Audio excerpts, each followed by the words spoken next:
You're standing 8 ranks deep in a wall of bronze and wood, somewhere on a plain in Greece, 479 BC.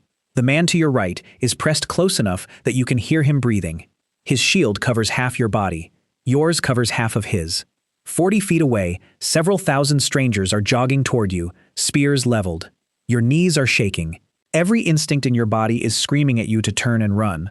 You don't. Right now, whatever is stressing you out, a deadline, a hard conversation, a bill you can't pay, you can walk away from it.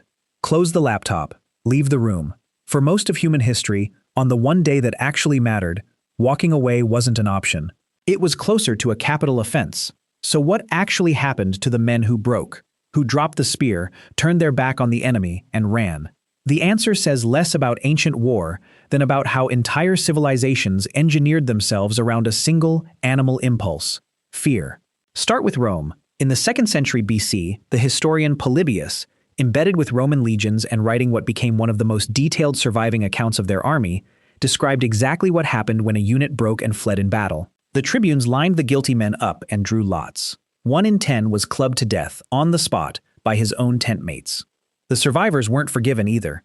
They were fed barley instead of wheat and forced to camp outside the safety of the fortified walls until they earned their way back in.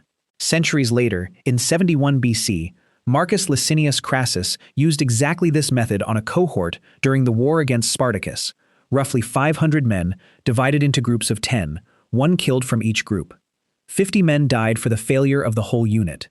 The math is brutal. You weren't being punished for your own fear. You were being punished for what your fear might spread to everyone standing next to you. So what changed once you crossed into Greek territory? Sparta didn't kill its cowards. That's the part people usually get backwards. Everyone assumes the most militarized society in the ancient world would simply execute anyone who flinched.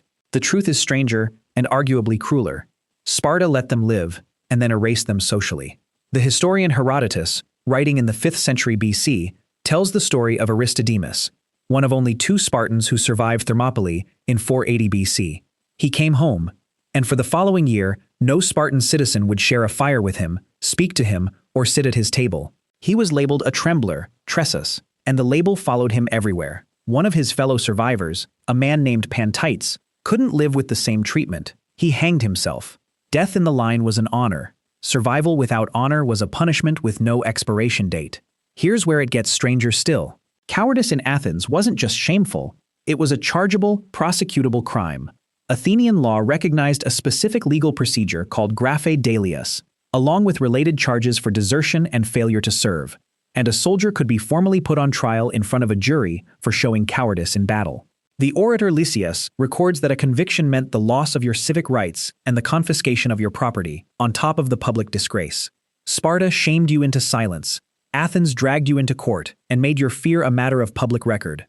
But there's a problem with all of this, and it's a problem written directly into the equipment.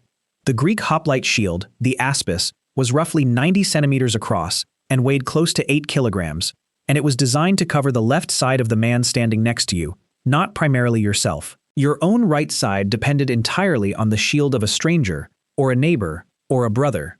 Break formation and run, and you didn't just save yourself, you tore a hole in the wall protecting everyone beside you.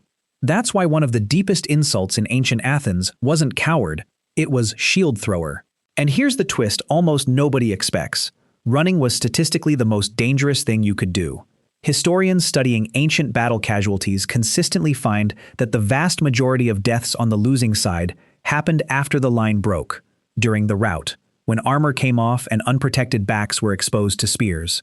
Standing your ground in formation was frightening. Turning and running was, by the numbers, closer to a death sentence. So the obvious answer to what happened to cowards is they were clubbed, shamed, exiled, or prosecuted.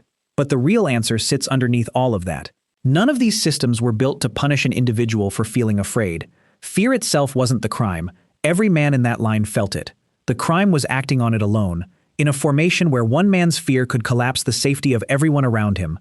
Rome, Sparta, and Athens built 3 completely different machines, legal, social, physical, for the exact same purpose, making sure fear stayed a private feeling and never became a public action. Go back to that plain outside the city, 479 BC. The bronze wall in front of you never held because 10,000 men were fearless. It held because none of them were willing to be the first to admit they weren't. Somewhere in the last 3,000 years, we traded that kind of collective courage for something quieter and more solitary, the freedom to walk away whenever we want, answering to no one but ourselves. It's a good trade, most days. But it's worth remembering what it cost. An entire ancient world once understood that courage was never a personal virtue. It was a shared machine, and it only worked if nobody dared to be the first one running. You're standing shoulder to shoulder in a wall of shields, 479 BC, and every nerve in your body is telling you to run. This video is about the men who did, and what ancient civilizations did to them in return. Rome, Sparta, and Athens each built a completely different system to answer the same terrifying question: what do you do with a soldier who breaks?